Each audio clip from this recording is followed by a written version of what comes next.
Olá, pessoal, tudo bem com vocês? Essa aula é a fundamentação teórica da aula prática 3.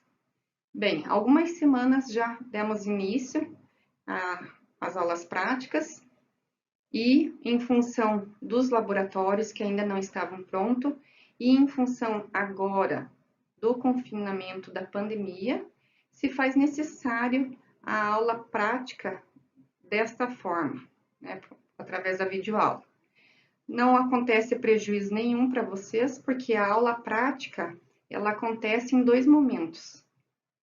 O momento inicial, que é a fundamentação teórica, e a segunda parte da aula, que é a subsequente execução da formulação, da proposta de trabalho daquela aula. Então, agora vocês estão vendo, há 3 semanas, o que vai acontecer com o retorno das aulas presenciais, simplesmente ir direto para a segunda parte da aula, diretamente para a parte prática, e vocês fazerem a formulação, e vocês manipularem aquele conteúdo que foi ministrado aqui em aula teórica, tá? Então, essa aula prática de hoje, de número 3, ela tem como tema adjuvantes farmacotécnicos. Então, vocês vão perceber, poxa, professor, a gente já viu isso em aula teórica. Então, a aula prática e a aula teórica, elas deveriam caminhar concomitantemente. Então, a gente via um tema naquela semana, na outra semana a gente faria a prática. Então, como não aconteceu dessa forma ideal, faz-se necessário essa adaptação. Já temos algumas informações a respeito dessa aula, então hoje seria mais um complemento para vocês estarem executando a parte prática, tá? Então, os adjuvantes farmacotécnicos, entre eles, nós temos os conservantes, os flavorizantes e os corantes. Os objetivos dessa aula é estabelecer as características químicas e a classificação dos conservantes. E ainda nós discutirmos os critérios de aparência e palatabilidade de formas farmacêuticas. Então, iniciando pelos conservantes. A seleção dos conservantes. Como que deve acontecer essa seleção? Quais são os critérios que o farmacêutico deve conhecer e ter em mente para selecionar aquele determinado conservante e não esse? Então, o primeiro critério é a efetividade do conservante. Ele deve ser realmente efetivo dentro daquela forma farmacêutica, dentro daquela formulação. O conservante deve ser suficientemente solúvel em água.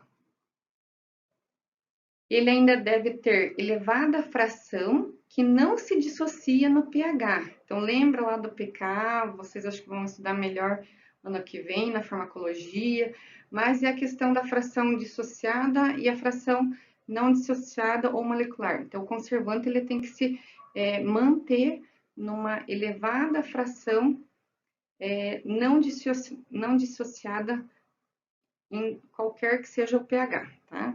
Vai acontecer, mas essa fração tem que ser maior para aquele conservante ideal. Ele não pode ser irritante, não pode causar sensibilidade, não pode ser tóxico. Ele deve ter uma estabilidade química e térmica. Então, ele não só não pode reagir com os demais componentes da formulação, como o fármaco, como os demais recipientes, os demais adjuvantes, como ele tem que se manter de forma estável sob determinada temperatura. Se ele estiver muito frio, ele não pode reagir e promover nenhuma alteração na formulação.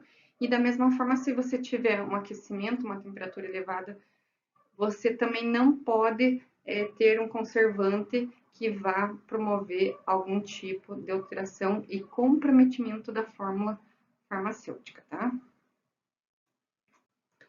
Ele deve ser compatível com o fármaco e com os recipientes, o que foi acabado de falar, e não deve prejudicar o material de acondicionamento, né? Então, no caso aqui, a embalagem. ele não pode reagir, ele não pode interagir com o material que vai ser dispensado daquela formulação.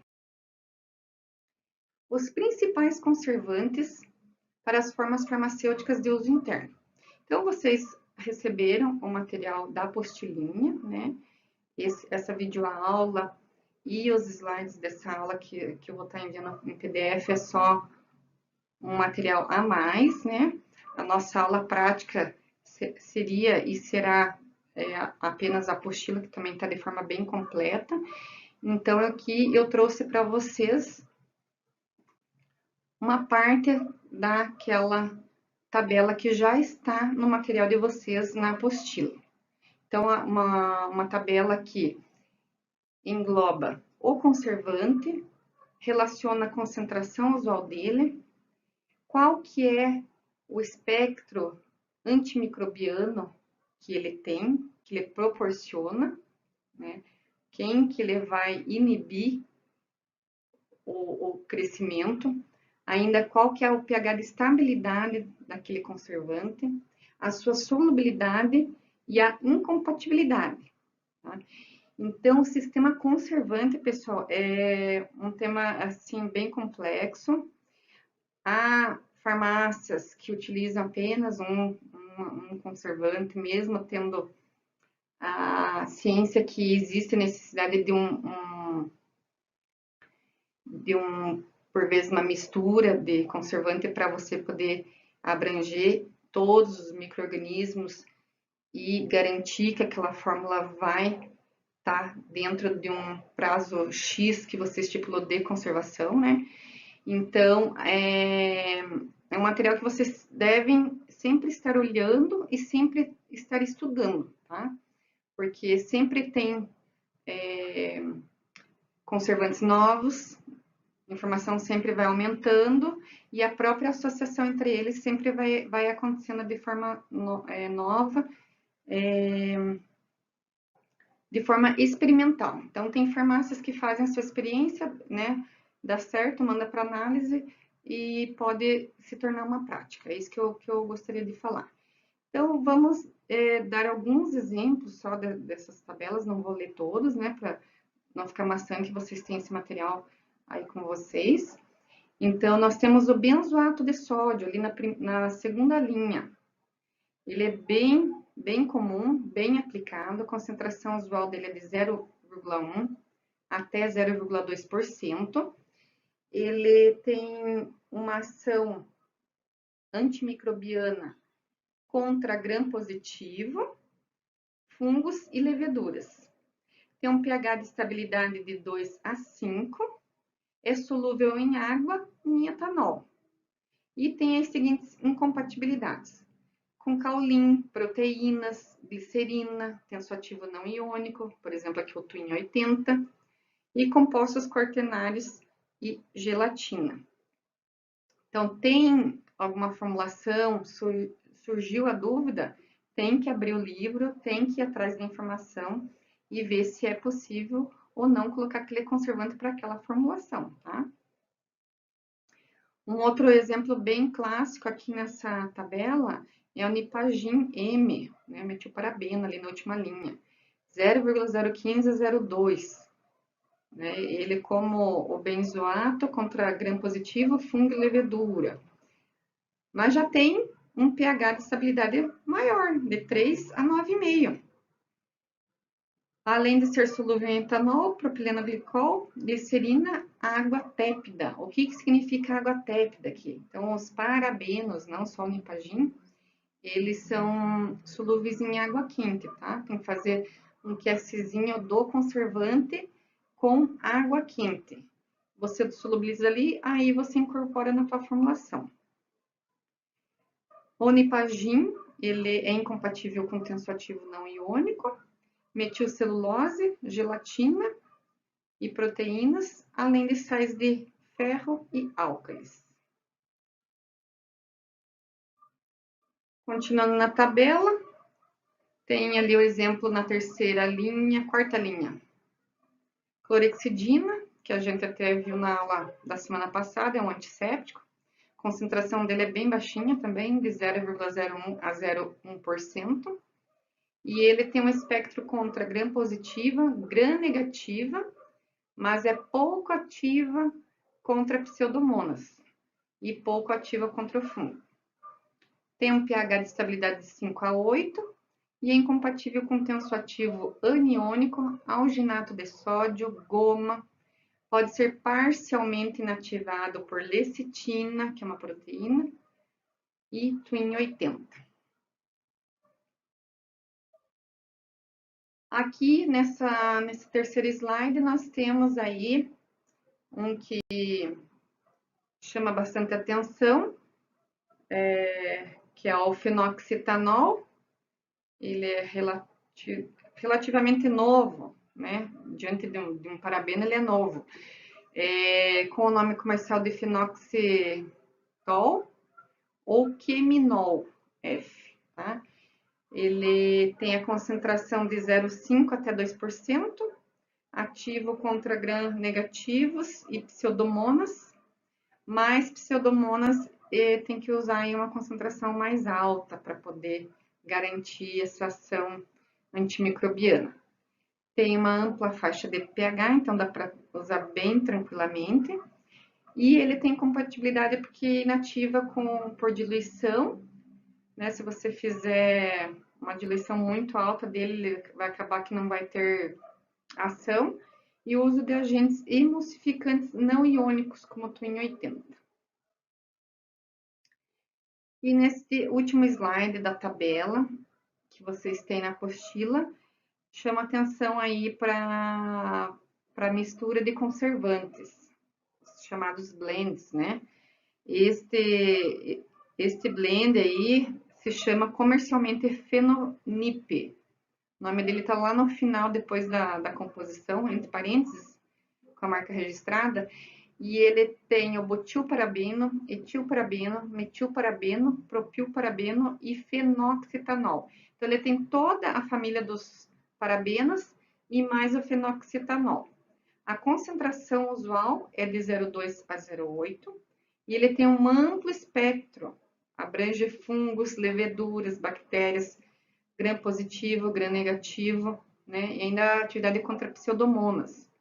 Então, é um blend, é uma mistura que você compra cara, mas te dá uma garantia, uma qualidade superior de formulação, né, quando comparado aos demais sistemas. Não é propaganda aqui, tá, pessoal? É só compartilhando a experiência que a gente teve na prática.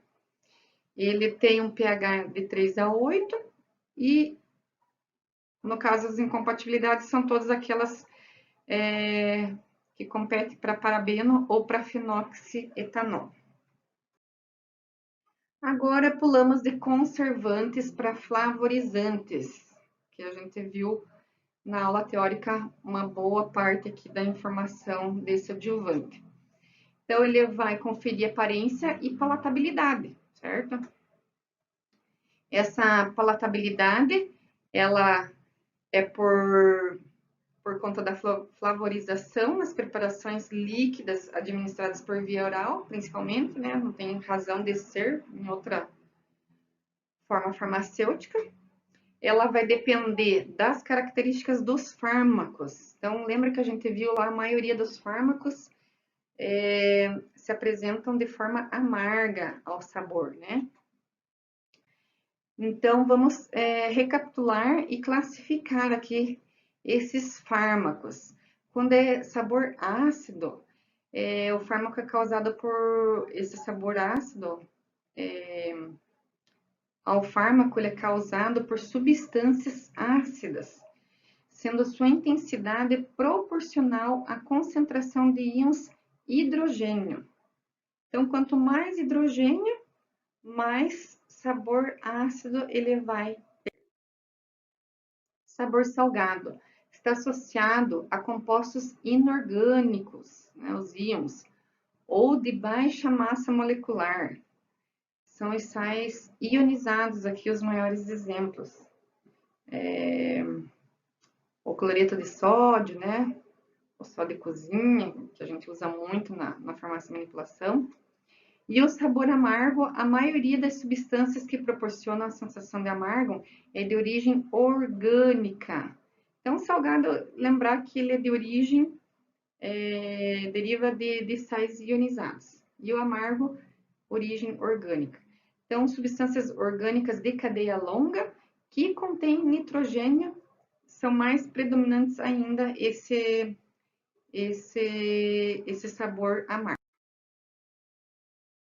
O sabor doce, frequentemente associado a compostos polihidroxilados de baixa massa molecular, tais como a sacarose, sorbitol e manitol. Os açúcares, né, pessoal?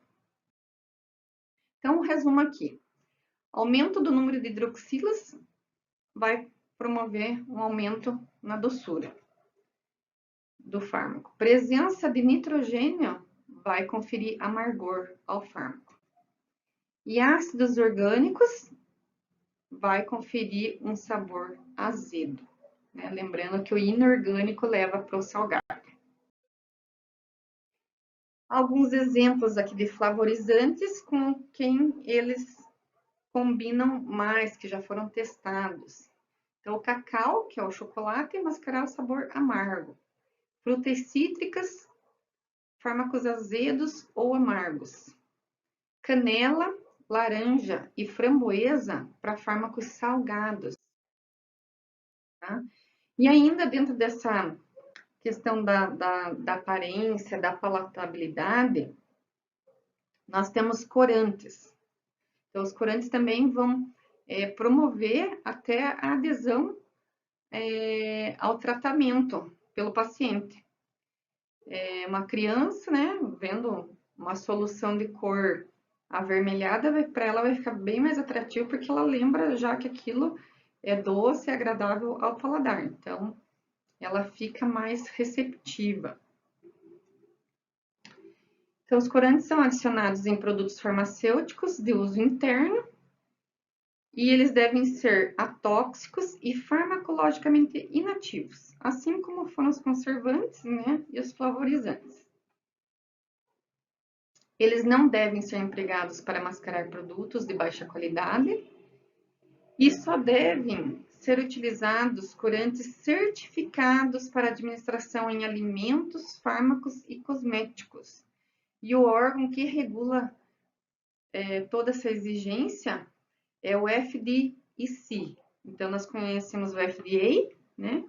E esse aqui é o órgão chamado FDIC, Food, Drug and Cosmetics Administration, tá?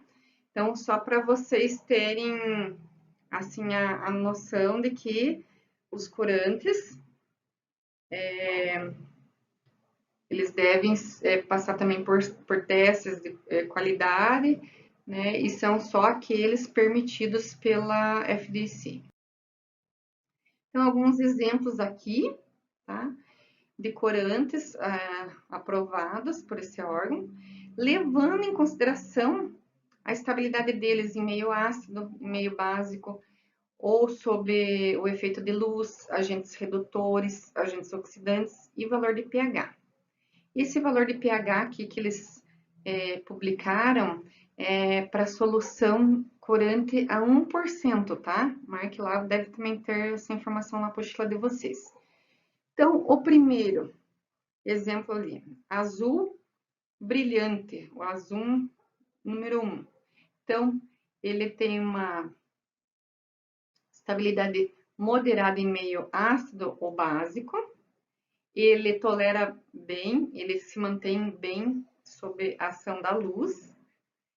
E, diante de agente redutor, ele continua com a sua estabilidade. Mas, em contrapartida, diante de um agente oxidante, ele é pobre na estabilidade, ele acaba se degradando, tá? O pH tem um valor de 4,9 até 5,6. Os corantes naturais também foram já comentados na aula teórica. A cúrcuma, a vitamina B2, o carmim para vermelho, clorofila para verde e o beta-caroteno para conferir a cor alaranjada. Então, assim, pessoal, tem mais 2 tabelas ali no material de vocês, relacionando flavorizante com sabores primários e ainda sugestões de flavorizantes com fármacos de acordo com a sua classe, por exemplo, antibiótico, antihistamínico. Então, já é um material pronto ali para vocês conhecerem, estudarem e utilizar quando forem trabalhar na manipulação. Além disso, é bom marcar que os líquidos viscosos, eles promovem uma redução do contato do fármaco com a papila degustativa. Então, por isso que xarope, mucilagem é de forma proposital usada para uma forma farmacêutica como para via oral, né? Preparação líquida de via oral. Porque a própria apresentação viscosa já consegue mascarar e muito esse sabor desagradável do fármaco, tá? Lembrar também que o gás carbônico, o CO2, também é uma excelente ferramenta, né? Digamos assim, uma forma de melhorar também a adesão ao tratamento por reduzir ou mascarar o sabor. Ah, professora, mas eu não coloco gás carbônico, CO2 na fórmula. Não, mas nós trabalhamos com substâncias, por exemplo, o bicarbonato, que em presença da água vai liberar o CO2. Então, aqueles comprimidos efervescentes, aqueles sachês efervescentes, né? Quando a pessoa for fazer a diluição no copo, vai liberar o gás e quando ela for ingerir esse medicamento, esse gás carbônico vai tá anestesiando a papila degustativa e promovendo um disfarce do sabor desagradável do fármaco, tá? E para finalizar essa aula, a leitura complementar, que deve acontecer, então, a nossa atividade na aula e a interação como fator de presença, né, na aula. Não basta só dar boa noite, tem que assistir a videoaula, tem que tirar as dúvidas, tá? E, por fim, tá realizando a atividade, assim pede a instituição que seja dessa forma a interação do acadêmico com essas aulas remotas, tá? Aqui é bem tranquila essa leitura, vocês vão encontrar lá no final da apostila, da aula prática 3, vocês devem ver essa resolução número 572, de 5 de abril de 2002, que ela vai falar sobre uma determinada exigência. Vocês leem e me passam essa resposta daí, que é a atividade proposta para o final dessa aula. Por que que a resolução exige que os medicamentos que contêm o excipiente corante tartrazina, que é o amarelo, número 5, devem conter na bula e na embalagem externa essa informação de forma claramente visível e destacada como em forma de alerta, como em forma de aviso. Então, vocês leem essa resolução que está pronta ali no final da aula, na apostila, e me mandam essa interatividade através dessa atividade dessa aula, tá, pessoal? Dúvidas, se não entendeu na explicação, se não entendeu alguma coisa no slide, perguntem. A gente tem a ciência de que é complicado tantas disciplinas ao mesmo tempo, né? Toda semana, todo dia, vocês assistindo de forma remota. Nós aqui também, em contrapartida, a gente não tem tanta experiência com tá fazendo videoaula, né? Todos os professores comentam isso, que está sendo um desafio para todo mundo, né? Mas é uma questão de tempo, se Deus quiser, tudo isso já passa, tá? Então, aberta a dúvidas e até mais.